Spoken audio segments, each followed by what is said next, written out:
નમસ્કાર, સિદ્ધુને સટમાં આપનું સ્વાગત છે। હું છું આપની સાથે વિકાસ મકવાણા। હું છું આપની સાથે ભાવિકા।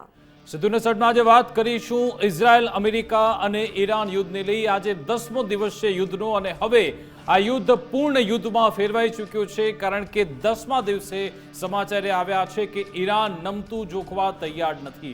છેલ્લા 3 દિવસમાં ઇઝરાયલ અને અમેરિકાએ ઘણા બધા એવા પ્રયત્નો કર્યા, ઈરાનને ચોક કરવાનો પ્રયત્ન કર્યો કે ઈરાન અહીંયા ઘૂંટણી આવી જશે, ડગી જશે, નમી જશે, પરંતુ એવું લાગી રહ્યું છે કે ઈરાન ઓર મજબૂતાઈથી આગળ આવી રહ્યું છે। ઈરાનની જે ત્યાંની સંસદ છે એમણે હવે નવા સુપ્રીમ લીડરની નિયુક્તિ કરી નાખી છે અને જે ડોનાલ્ડ ટ્રમ્પને પસંદ નથી। ડોનાલ્ડ ટ્રમ્પે જેનું નામ લઈને કહ્યું હતું કે મને તો મોજતબા ખામેની જોઈએ જ નહીં, હું એને ઉડાવી દઈશ જો તેની નિયુક્તિ થશે તો। એની સામે ઈરાનના જે ત્યાંના સર્વોચ્ચ નેતાઓ છે તમામ એકઠા થયા અને સુપ્રીમ લીડર તરીકે મોજતબા ખામેનીની વરણી કરી દેવામાં આવી છે અને જેવી મોજતબા ખામેનીની વરણી થઈ એની સાથે જ ઇઝરાયલ પર નવા ફ્રેશ એટેકની શરૂઆત પણ થઈ ચૂકી છે। તેલ અવીવમાં ફરી એકવાર સાયરન સંભળાવવા લાગ્યું છે। એની સાથે સાથે અમેરિકા જે રીતે હવે નવી સ્ટ્રેટેજી તૈયાર કરી રહ્યું છે, જે રીતે ડોનાલ્ડ ટ્રમ્પે કહ્યું હતું કે જે સેકન્ડ જે લીડરશિપ આવશે અમે એને પણ ટાર્ગેટ કરીશું, એની સામે હવે રશિયા અને ચાઇના એ પણ બંને મેદાને આવ્યા છે। રશિયા અને ચાઇનાએ પણ અમેરિકાને સીધું જ રોકડું પડખાવ્યું છે હવે નવી લીડરશિપને લઈ। આ જે વોર છે એમાં ઈરાને પહેલા તો કહ્યું હતું કે અમે ગલ્ફ દેશો પર હવે ટાર્ગેટ નહીં કરીએ, પરંતુ અમેરિકાની જે રીતની નીતિ રીતે છે અમારે મજબૂર થવું પડી રહ્યું છે, એમ કરીને આજે બહેરીનની જે ઓઇલ રિફાઇનરી છે એમાં ભીષણ એટેક કરવામાં આવ્યો છે। જેટલા પણ ગલ્ફ દેશો છે, ખાસ કરી Saudi Arabia, Bahrain, Jordan, UAE, Dubai, આ તમામ જગ્યાએ આજની તારીખમાં પણ ઈરાન એટેક કરી રહ્યું છે। હવે આ યુદ્ધ ક્યાં જઈને અટકશે? બધાની વચ્ચે ભારતમાં એક બાદ એક હાઈ લેવલ બેઠકો મળી રહી છે। હમણાં થોડી મિનિટો પહેલા પ્રધાનમંત્રી મોદી, આપણા વિદેશ મંત્રી, રક્ષા મંત્રી NSA સાથે પણ એક બેઠક કરી છે। આ મીટિંગનો શું મતલબ છે, ભારત આખરે કઈ રણનીતિ પર ચાલી રહ્યું છે, વિશે વાત કરીશું। આજે આપણા બંને સદન, લોકસભા, રાજ્યસભા, બંને સદનમાં આ વિશે ચર્ચા પણ થઈ છે।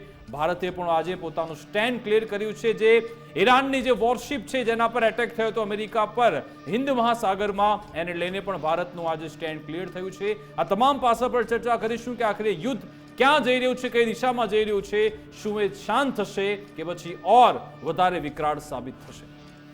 બિલકુલ, ઈરાનના દિવંગત સર્વોચ્ચ નેતા આયાતુલ્લાહ અલી ખામેનીના પુત્ર મુજતબા ખામેનીને તેમના ઉત્તરાધિકારી અને દેશના નવા સુપ્રીમ લીડર તરીકે પસંદ કરવામાં આવ્યા છે, જાહેર કરવામાં આવ્યા। અને આ જાહેરાત ઈરાનના સરકારી ટીવી દ્વારા કરવામાં આવી। આ નિર્ણય ત્યારે આવ્યો જ્યારે ઇઝરાયેલી હુમલામાં તેમના પિતા અલી ખામેનીનું મૃત્યુ થયું અને પ્રદેશમાં જે પ્રકારે ચાલી રહેલા યુદ્ધે એક નવો જ વળાંક લીધો। મુજતબા ખામેનીના લાંબા સમયથી આ પદ માટે અગ્રણી દાવેદાર પણ માનવામાં આવી રહ્યા હતા, જોકે તેમણે ક્યારેય કોઈ ઔપચારિક સરકારી પદ સંભાળ્યું નથી અને એસેમ્બલી ઓફ એક્સપર્ટના 88 સભ્યોની બેઠકમાં આ નિર્ણય લેવામાં આવ્યો। નવા સુપ્રીમ લીડરની પસંદગી અંગે વરિષ્ઠ ઈરાની ધર્મગુરુ આયાતુલ્લાહ હુસૈન અલી એસ્કેવારીએ કહ્યું કે ખામેનીનું નામ ચાલુ રહેશે। એસેમ્બલી ઓફ એક્સપર્ટ દેશના સર્વોચ્ચ નેતાની પસંદગી માટે જવાબદાર સંસ્થા છે। મુજતબા ખામેનીને લાંબા સમયથી ઈરાનના સત્તા માળખામાં પ્રભાવશાળી માનવામાં આવે છે। નવા સુપ્રીમ લીડરની જાહેરાત થતાં જ હવે તહેરાન સહિત દેશના અલગ અલગ ભાગોમાં લોકોએ રસ્તા પર આવીને ઉજવણી પણ કરી હતી। એટલે મહત્વપૂર્ણ બાબત એ કહી શકાય કે ઈરાને પોતાના સુપ્રીમ લીડર જાહેર કરી દીધા છે અને એક તરફ અમેરિકા છે ક્યાંક તેનો વિરોધ કરી રહ્યું છે। અમેરિકા કહી રહ્યું છે કે આમને પણ છોડવામાં નહીં આવે, બીજી તરફ ચીને કહ્યું છે કે આ એક ઈરાનનો આંતરિક મામલો છે અને બીજી તરફ રશિયા પણ સપોર્ટમાં આવ્યું છે। તેમણે આ નવા સુપ્રીમ લીડરનો સ્વીકાર કર્યો છે અને તેના સપોર્ટમાં છે તેવું પણ નિવેદન આવ્યું છે। એટલે વિકાસ, ક્યાંક ને ક્યાંક કહી શકાય કે જ્યારે પણ કોઈ સુપ્રીમ લીડરનું મોત થાય ત્યારે તખ્તા પલટ થશે તેવી સ્થિતિ ઊભી થતી હોય છે દેશમાં, પરંતુ ઈરાનમાં એ પ્રકારે ન જોવા મળ્યું। ઈરાન જડબાતોડ જવાબ આપી રહ્યું છે, સતત જવાબી કાર્યવાહી કરી રહ્યું છે।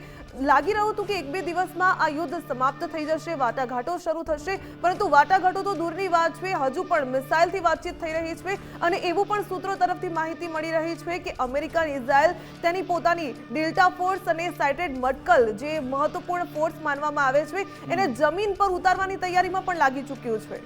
બિલકુલ આ અમેરિકાનું સૌથી મોટું બ્લન્ડર વધુ એક માનવામાં આવે છે. આમ તો અમેરિકા એ બ્લન્ડરમાં માહેર છે, પછી ઈરાક હોય, સિરિયા હોય કે લિબિયા હોય કે પછી અફઘાનિસ્તાન, અને હવે ઈરાન પણ એમનું બ્લન્ડર મોડલ સાબિત થઈ ચૂક્યું છે. 28 ફેબ્રુઆરી જ્યારે ઈરાન પર એટેક કરવામાં આવ્યો હતો ત્યારે ડોનાલ્ડ ટ્રમ્પે પ્રેસ કરી હતી અને કહ્યું હતું કે અમારો ઉદ્દેશ્ય લક્ષ્ય છે રિઝિમ ચેન્જ કરવાનો. જો કે એમાં પણ એ નિષ્ફળ સાબિત થયા છે અને હવે અહીંયા તો એવી પરિસ્થિતિ થઈ છે કે આ તો અયાતોલા ખામેની કરતા ઓર વધારે હાર્ડ લાઇન ધરાવનાર છે મોજતબા ખામેની કહેવામાં આવે છે. ખૂબ જ એક્સ્ટ્રીમિસ્ટ છે, સાથે સાથે કન્ઝર્વેટિવ છે. જે પહેલા અયાતોલા ખામેની હતા એ તો વેસ્ટર્ન વર્લ્ડ સાથે સંવાદ પણ કરતા હતા અને જીનીવામાં આ બાબતે બેઠક થતી હતી, એની મંજૂરી પણ અયાતોલા ખામેની આપી હતી. પરંતુ આ જે મોજતબા ખામેની કહેવામાં આવે છે, જે અયાતોલા ખામેનીના એમના પુત્ર છે, એ તો હાર્ડ લાઇન ધરાવનાર વ્યક્તિ છે અને દાવો પણ થઈ રહ્યો છે કે પરમાણુ બોમ્બ બનાવવા માટે એ કદાચ આદેશ પણ આપી દેશે.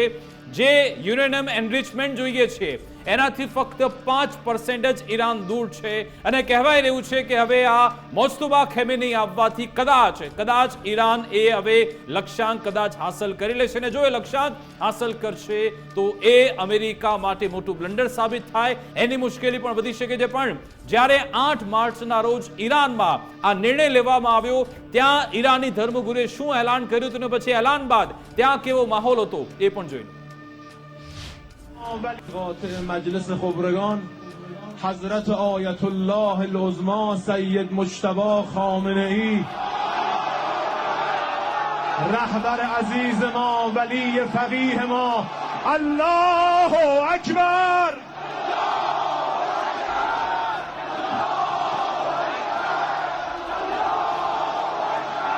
الله اکبر.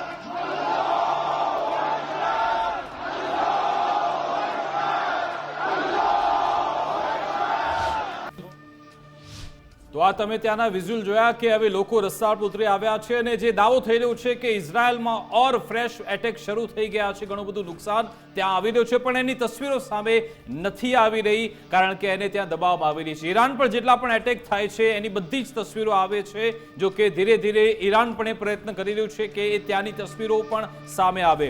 હવે દાવો એ પણ થઈ રહ્યો છે કે અમેરિકા જેણે પોતાના 6 સૈનિકો ગુમાવ્યા હોવાનો દાવો છે એમાં સત્તાવાર રીતે વધુ 2 સૈનિકોનો ઉમેરો થઈ ગયો છે, એટલે વધુ કેટલીક બોડી બેગ્સ અમેરિકા પરત જશે. એનાથી પણ ડોનાલ્ડ ટ્રમ્પ પર પ્રેશર બનવાનો છે. અને હવે આવે ભારતમાં પણ પશ્ચિમ એશિયાની સ્થિતિ મુદ્દે આજે દિલ્હીમાં મહત્વની બેઠક થઈ. આજે સંસદમાં પણ નિવેદન આપવામાં આવ્યું હતું અને હવે પ્રધાનમંત્રી મોદીની આગેવાનીમાં પણ મહત્વની બેઠક મળી રહી છે.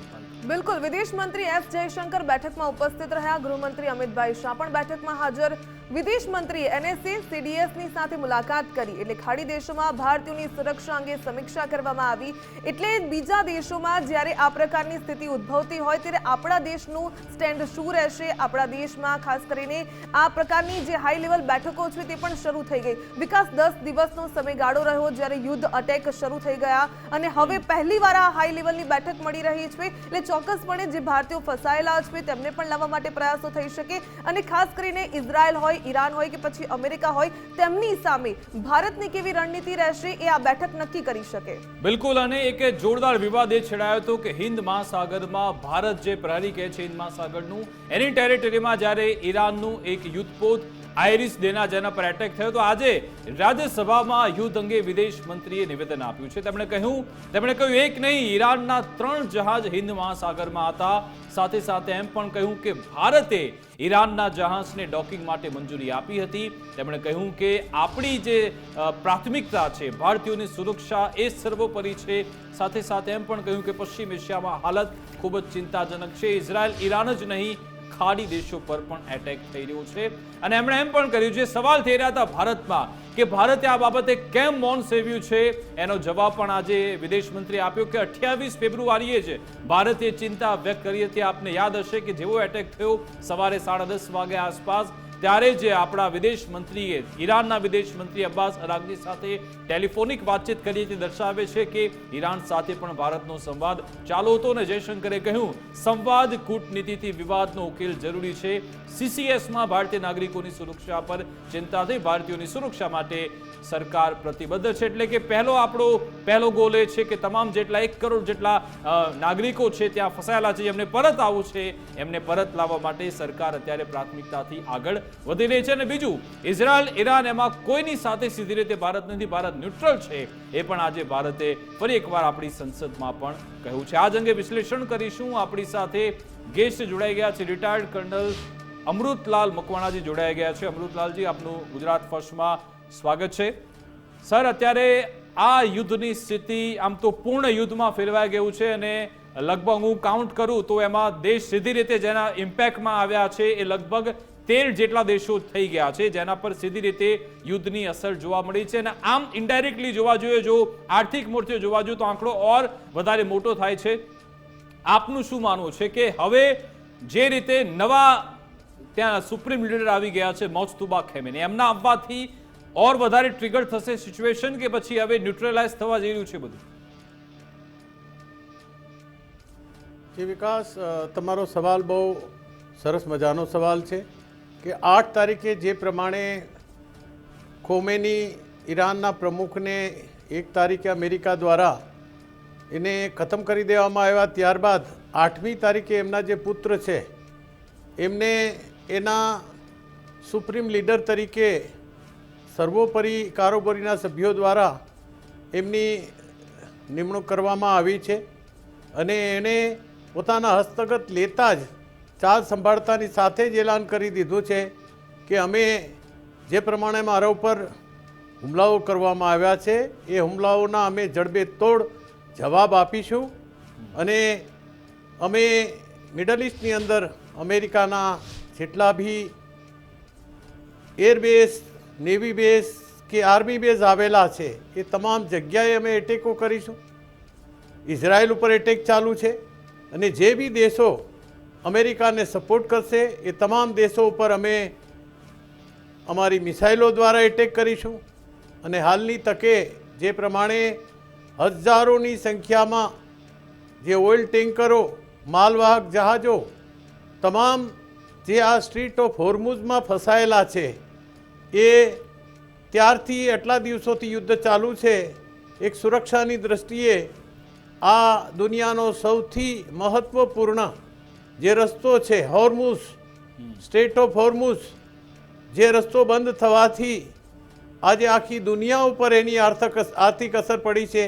એમાં ભારત પણ બાકાત નથી, કારણ કે ભારત પણ લગભગ 85% જેટલું ક્રૂડ ઓઇલ વિદેશમાંથી આયાત કરે છે.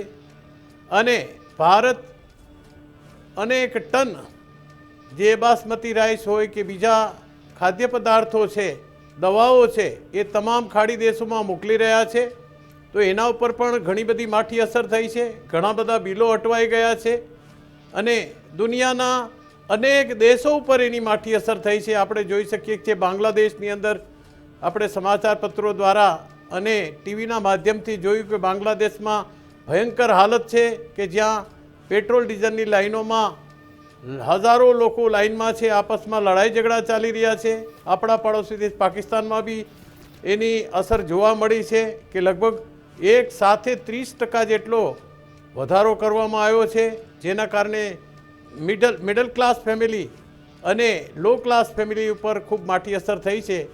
જોકે ભારત પાસે એટલો પૂર્ણ સ્ટોક હોવાથી અને ભારતે રશિયા જેવા મહાન દેશ સાથે વાર્તાલાપ કરી અને જે ભારતની જરૂરિયાતનો જેટલો ક્રૂડ ઓઇલનો જથ્થો છે એ આપવા માટે તૈયાર થયા છે. એની સાથે સાથે South Africa Good Cape of Hope જે રસ્તો છે એ રસ્તા મારફતે પણ જે અમેરિકાના વેનેઝુએલા હોય કે અમેરિકા હોય કે ત્યાં સાઉથ આફ્રિકાના દેશો પાસેથી આપણું જે ખૂટતું ઓઇલ છે, ક્રૂડ ઓઇલ છે, એ મંગાવવામાં આવશે.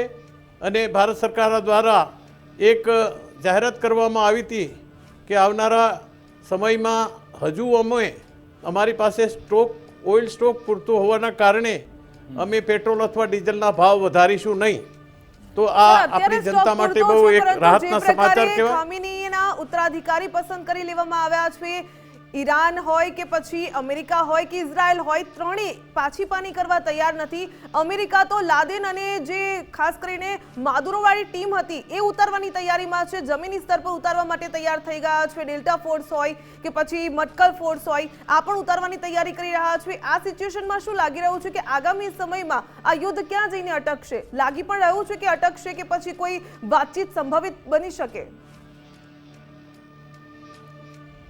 કોઈ પણ યુદ્ધ છે એ બંને દેશો ઉપર ખૂબ જ માઠી અસર કરતું હોય છે. આર્થિક સ્થિતિ ઉપર ગંભીર સમસ્યાઓ ઊભી થતી હોય છે. એમના જિયોગ્રાફિકલ એમ કહે છે જિયોગ્રાફિકલ ભાગની અંદર, પોલિટિક્સની અંદર આર્થિક રીતે તમામ જગ્યાએ એની અસરો થતી હોય છે. તો મને એવું નથી લાગતું કે આવનારા આ યુદ્ધ કોઈ લાંબા સમય સુધી ચાલે. હોઈ શકે છે કે બંને દેશો આપસમાં સુલહ કરે અને આપણે રશિયા, ભારત અથવા તો ચાઇના વચ્ચે પડી કે ફ્રાન્સ જેવા કન્ટ્રી વચ્ચે પડી અને કોઈ એક રસ્તો શોધે સીઝફાયર માટેનો. કારણ કે આજે અમેરિકાના પણ ઘણા દેશો ઉપર ઘણું બધું મોટે પાયે નુકસાન થયેલું છે અને કદાચ જો એ સેના પોતાની કહે છે કે ડેલ્ટા ફોર્સ જમીની માર્ગે કે બૂટ ઓન ગ્રાઉન્ડ કરે તો કદાચ આ એક રિજનલ વોર લાંબુ ચાલી શકે અને એની માઠી અસર આખી દુનિયા ઉપર પડી શકે છે. વૈશ્વિક મંદીના આરે પણ જઈ શકાય છે અને એમાં કોઈ શંકાને સ્થાન નથી. પરંતુ મારા અંદાજ પ્રમાણે જે પ્રમાણે આજે અમેરિકાની બી જે કફોડી હાલત છે એની આર્થિક સ્થિતિ બી એટલી સારી નથી. આજે એમ કહી શકાય કે આટલા દિવસો સુધી એમને 30 થી 35 દિવસનું લોકડાઉન કરવું પડે આર્થિક રીતે. તો એ પ્રમાણે અમેરિકાને પણ લાંબો સમય યુદ્ધ ચલાવવું પોસાય એમ નથી.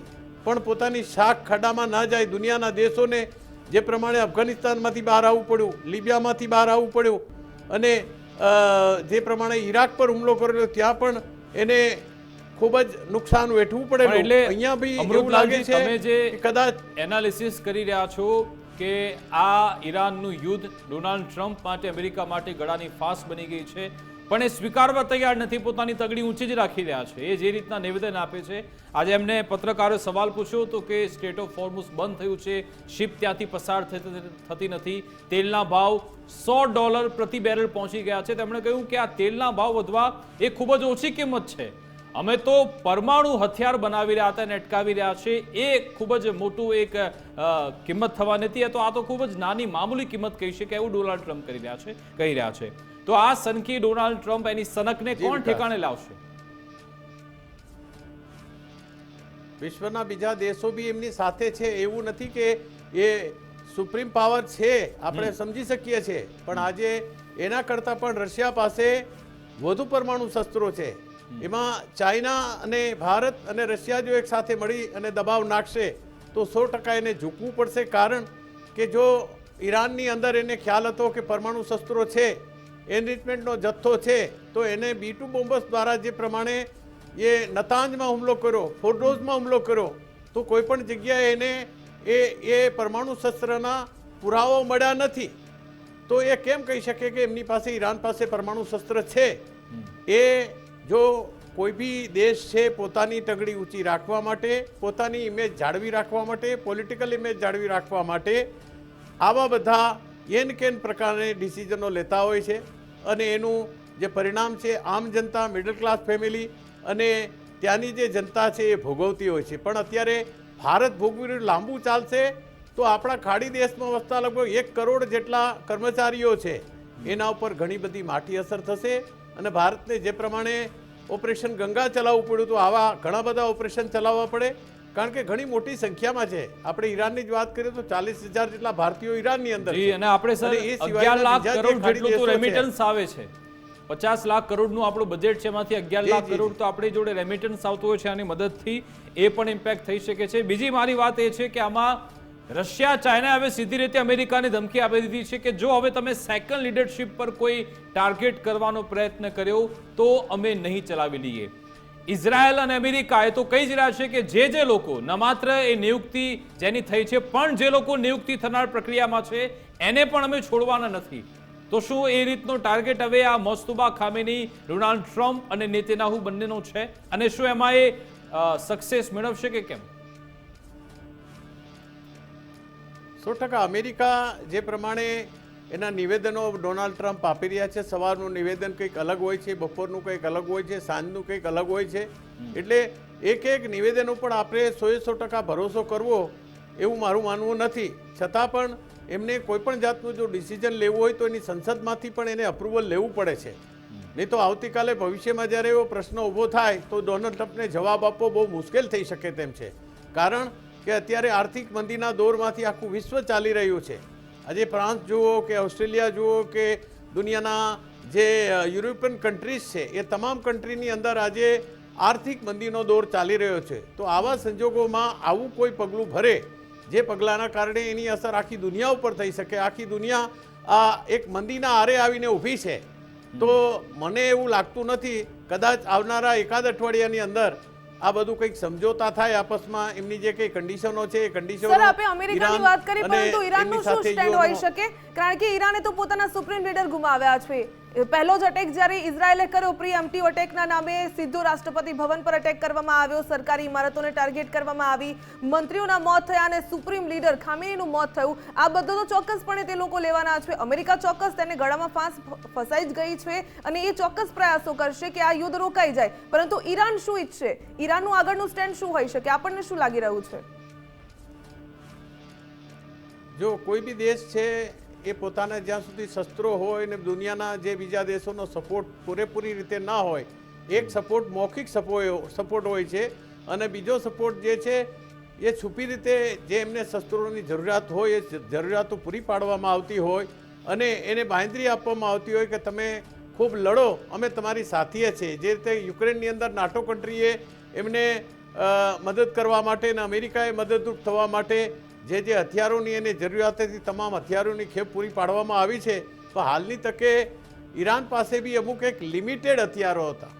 એ છેલ્લા 10 દિવસથી લગાતાર યુદ્ધ ચાલી રહ્યું છે. તો એમાં લગભગ હું કહી શકાય કે રાતોરાત તો તમે કોઈ મિસાઇલોનું કન્સ્ટ્રક્શન કરી શકો એમ છે નહીં. મિસાઇલો બનતા બી વાર લાગે, એને ટેસ્ટ કરતા બી વાર લાગે.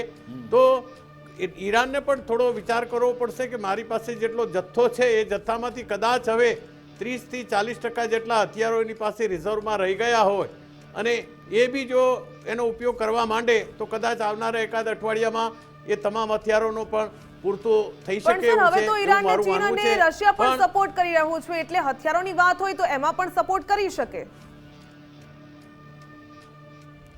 સપોર્ટ કરી શકે તો વિશ્વયુદ્ધ થઈ શકે. મેડમ, સપોર્ટની વાત એક અલગ હોય છે, એક ડાયરેક્ટ ઉતરવાની વાત અલગ હોય છે. હથિયારો આપવા વેચવા એ દરેક પોતાના દેશની એક મૌલિક અધિકાર છે. આજે આ જે લોકો યુદ્ધ કરાવે છે, યુદ્ધ કરાવવાની પાછળ પોતાના હથિયારોનું મોટું માર્કેટિંગ હોય છે. આજે દુનિયાના 2 મોટા વેપારી છે, એક અમેરિકા છે અને બીજા વેપારી છે રશિયા છે અને ત્રીજા વેપારી ચાઇના છે. તો આ આખો દોર દુનિયાની અંદર જે ચાલી રહ્યો છે એ પોતાના હથિયારો વિકસાવીને દુનિયાને વેચવા માટે, જેથી કરીને એની ઇન્કમ આવી શકે લોકો પાસે. તો આ એક એની પાછળનો હેતુ બી હોઈ શકે અને લોકોને આ પરમાણુ શસ્ત્રોની દોડમાં લઈ જવા માટે કે જે પ્રમાણે એમને ત્યાં એક મિસાઇલનું જે પરીક્ષણ કરવામાં આવ્યું, જે LGM-30G મિનટમેન 3નું જે પરીક્ષણ કેલિફોર્નિયામાં કરવામાં આવીને જે તાકાત બતાવી કે 14,000 કિલોમીટર સુધી વાર કરી શકીએ એવા પરમાણુ હેડ અમારી પાસે છે. એ આખી દુનિયાને એક સંદેશો આપ્યો અને પરમાણુ શસ્ત્રોની હોડમાં બીજા દેશો પણ સાથે જોડાયા કે ફ્રાન્સ જેવા કન્ટ્રી કે અમે પણ હવે કંઈક પરીક્ષણ કરવું જોઈએ. ભારત પણ આજે જે પ્રમાણે પોતાની મિટિંગ દ્વારા જે આજે રાજનાથસિંહ છે કે વિદેશ મંત્રી છે, પ્રધાનમંત્રી સાથે જે એના કાર્યાલયમાં જે તમે સર હમણાં ખૂબ સરસ વાત કરી કે આ લોકોનો પ્રયત્ન હોય છે કે પોતાના જે હથિયારો છે એ બીજા દેશને વેચવા માંગે છે અને આ જ્યારે વોર લાઇક સિચ્યુએશન ઊભી થાય ત્યારે તમામ દેશ પોતાની સરહદો, પોતાની જે ઇમારતો છે, તમામ જે એવી વ્યવસ્થાઓ છે એને મજબૂત કરવા માટે પછી ઓર વધારે હથિયાર ખરીદવાના છે. આપણે ભારતમાં પણ તમે જુઓ કે આપણે હવે રોકેટ ફોર્સની વાત પણ આપણા જનરલે કરી કે આપણને રોકેટ ફોર્સની અત્યારે જરૂરિયાત છે, માટે પણ આગળ પગલું ભરવામાં આવશે. આપણે હવે નવી જે ડ્રોન ટેકનોલોજી છે એના પર પણ હવે ઉપયોગ કરી રહ્યા છે. એટલે કે વધારેમાં વધારે લોકો હથિયારો પર ફોકસ કરતા રહે, અમેરિકાના હથિયાર વેચાતા રહે, એ રીતના પણ આમાં પ્રયત્ન થઈ રહ્યા છે. એક સીધો મેસેજ આપણે જોઈએ તો જી આપની વાત બિલકુલ સાચી છે. જે પ્રમાણે આજે દુનિયાની અંદર હથિયારોની હોડ જામી છે, પરમાણુ શસ્ત્રોની હોડ જામી છે અને એકબીજા દેશ આજે એર ડિફેન્સ સિસ્ટમની જે પ્રમાણે કહી શકાય કે જ્યારે ઓપરેશન સિંદૂર થયું અને ભારતની જે એર ડિફેન્સ સિસ્ટમ છે એ એટલી પાવરફુલ હતી કે ચાઇનાના બનાવેલા 9QB જે એની એર ડિફેન્સ સિસ્ટમને ધ્વસ્ત કરી દેવામાં આવી અને આપણા એક પણ પ્લેન એના ડિફેન્સ સિસ્ટમની અંદર ઇન્ટરસેપ્ટ કરવામાં આવ્યા નહોતા. તો એની પાછળનું કારણ આવનારી જે લડાઈઓ છે એ સંખ્યાથી નહીં હોય. તમારી પાસે 20 લાખની આર્મી હોય, 25 લાખની army, doesn't make any difference. આવનારી જે લડાઈ છે સાયબર એટેકની લડાઈ હશે કે તમારું આખું ઇલેક્ટ્રિક તંત્રને બંધ કરી દેવામાં આવે, તમારા બેંકોને બંધ કરી દેવામાં આવે અને તમારા ડિફેન્સ સિસ્ટમને બધા બંધ કરી દેવામાં, મિસાઇલ સિસ્ટમને જામ કરી દેવામાં આવે. આ બધા સાયબર યુદ્ધો હશે આવનારા સમયમાં. બિલકુલ સર, આપણે સાયબર યુદ્ધની વાત કરી તો એક વાત એ પણ ઉમેરવા માંગીશ કે અત્યારે એવી પણ વાત સામે આવી છે કે કેમિકલ વોર પણ શરૂ થઈ ગયું છે. ઈરાને પણ એક દાવો કર્યો છે કે કેટલાક કેમિકલ્સ એવા છોડવામાં આવી રહ્યા છે, ઝેરી ગેસ, કે જેના લીધે નાગરિકો પ્રભાવિત થઈ રહ્યા છે. સલ્ફેટ બોમ્બ છોડ્યા છે.